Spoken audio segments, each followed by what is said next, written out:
Not sure how appropriate it is, but I'm just going to go ahead and say I'm in shock right now. I'm doing a lot of praying, but my friend Father James Altman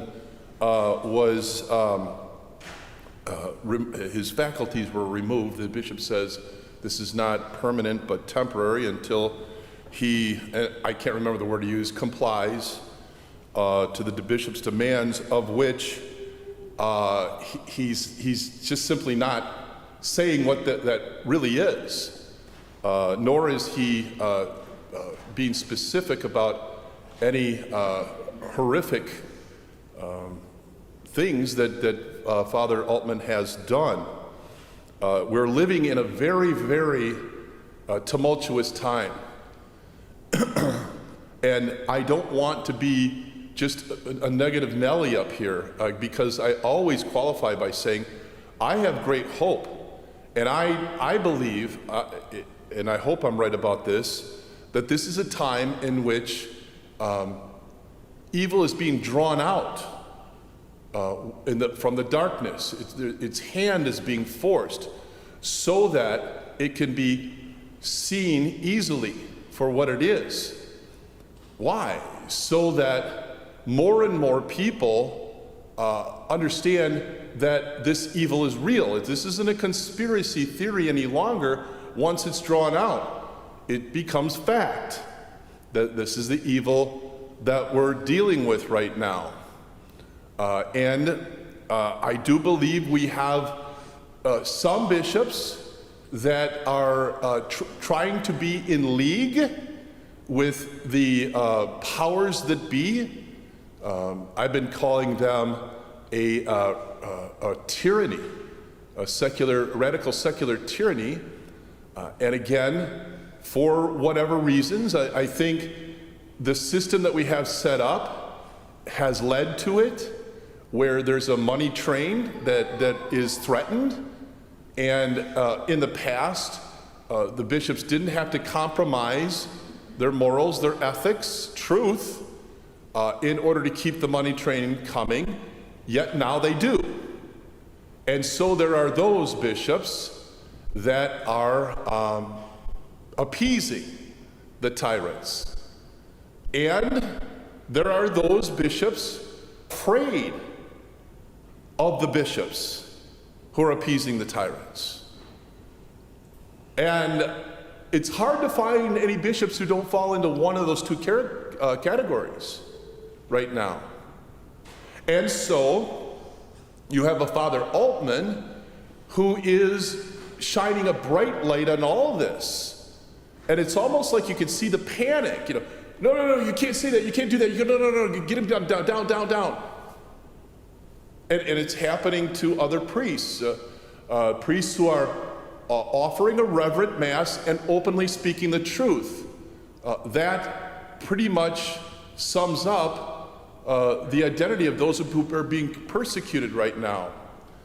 But what's very disheartening is to see, as they are being assaulted, attacked, censored, persecuted, is to see those who you thought, aren't you in our company?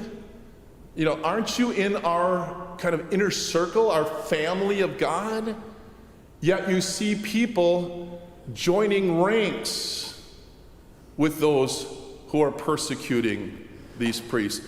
One of the things, the accusations that's thrown, for instance, at Father Altman, is that it's the cult of personality. And like Father Karapi, they'll say. And I'm going, really? So what you're saying then is that anybody who inspires people, okay, and they appreciate his message and look forward to the next message that he offers, automatically that places them in a category of cult of personality. I said, then you have to say that about Jesus. You have to say that about Jesus. Well, he overstepped his boundaries, by going against the bishops. Well, I just laid out what's going on in our church today, and you're free to believe anything you want, but that's where I believe we're at right now. And he and others are calling this out and saying, no, we can't do it this way. We can't do it this way. Well, that's not what the saints did. The saints, they just, they went over there and in a hermitage and nobody. No. The early apostles, all the disciples of Jesus, went from town to town to try to get more people on board with this. And their message was inspiring. And a lot of people's eyes opened up. And they said, yes, I want to follow Jesus Christ, okay? And so this messenger that's helping us to follow Jesus Christ. And at the same time, you'll see saints that say, you brood of vipers, you whitewashed tombs. Google St. Peter Damian's quotes. Who am I talking about? I'm talking about John the Baptist, Jesus Christ, and other people who stood up to the hierarchy of their time and said, no, you can't do this. That isn't disobedience, is what he's being accused of. That's shining a light in our times. Jesus said, brother will hand over brother to death, and father his child. Children will rise up against parents and have them put to death. You will be hated. You will be hated because of my name. By everybody? No.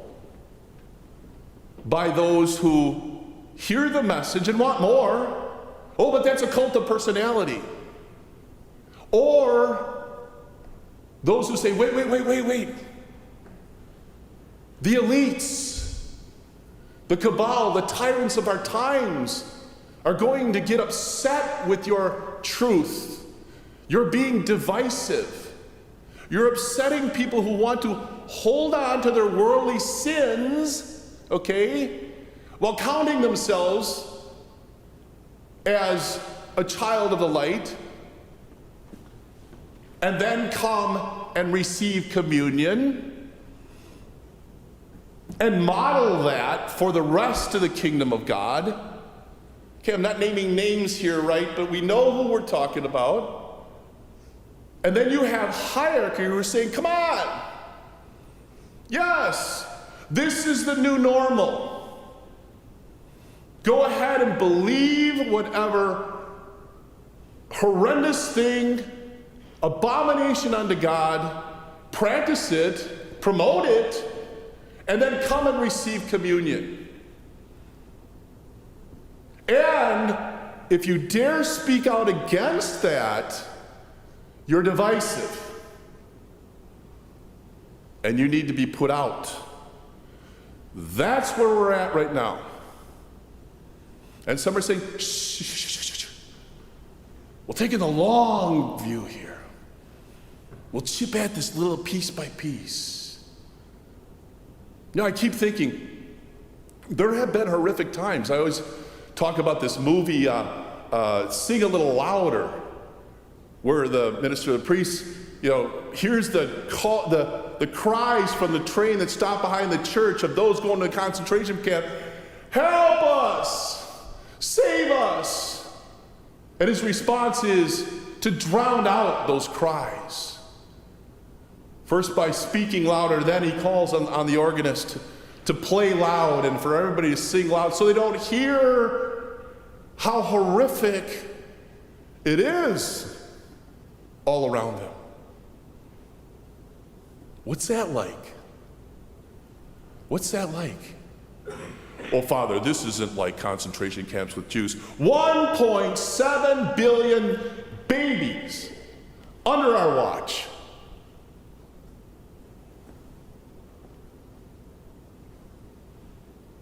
I got to call a guy, a girl. I got to watch a grown man go into a little girl's bathroom. We're taking the long view. I gotta watch as a cardinal says, come on, president, and receive your communion, even though you are the number one most influential and powerful person promoting tearing apart children from limb. 1.7 billion worldwide since 1973. But we're taking the long view. And we want to be like the saints who never upset anybody and went over in their hermitage and prayed, because that's what the saints did. No, they didn't. They were thrown to the lions. They were hung on trees because they dared to threaten the agenda of the ruling class. That's it in a nutshell. That's it in a nutshell. Oh, but it's the cult of personality. Oh, jeez. And this, again, coming from those we thought were in our family, in our inner circle.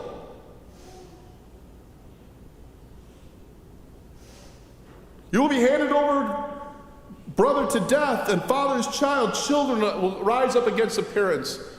You read this and you go, no, that could never happen. It's happening. Right now, it's happening. First, you got the thugs, the mob, the tyrants, punishing, censoring, whatever they can do. And then you got our own members of our own family jumping on board. Yeah, he's in it for himself. It's cult of personality. Say the same thing about Jesus then.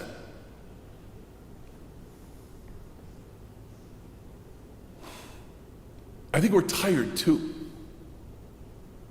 I mean, once they let a crisis never go to waste, what was it, about March of last year?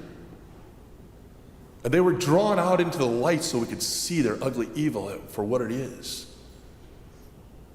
We've been sounding the alarm bells and calling ourselves to pray and to speak openly about this. No, sir, you're walking into a little girl's bathroom, you can't do that. No, I'm not going to call you a woman if you're a man. You'll be hated by all because of me, Jesus said.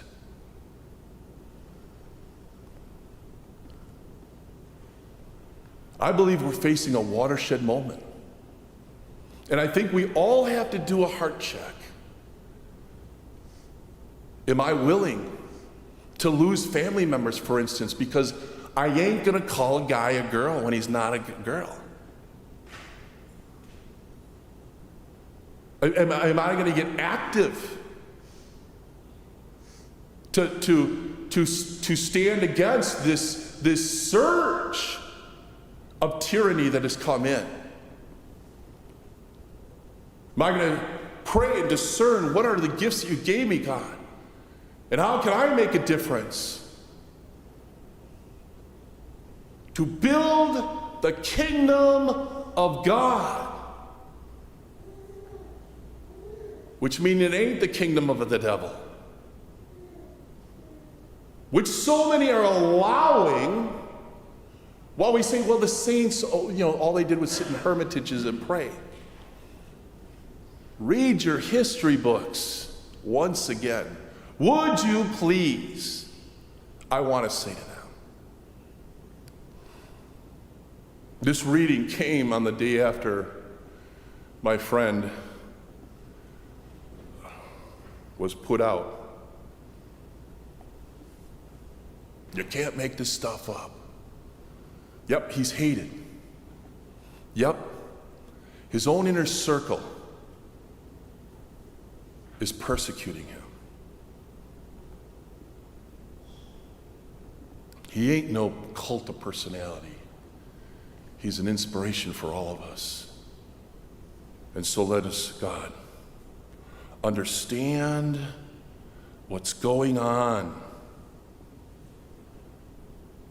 Help us to fight off our weariness, our weakness, our fearfulness, our cowardliness, anything that's standing in the way, to stand with the St. Peter Damians, the John the Baptist, the Jesus Christ of the world.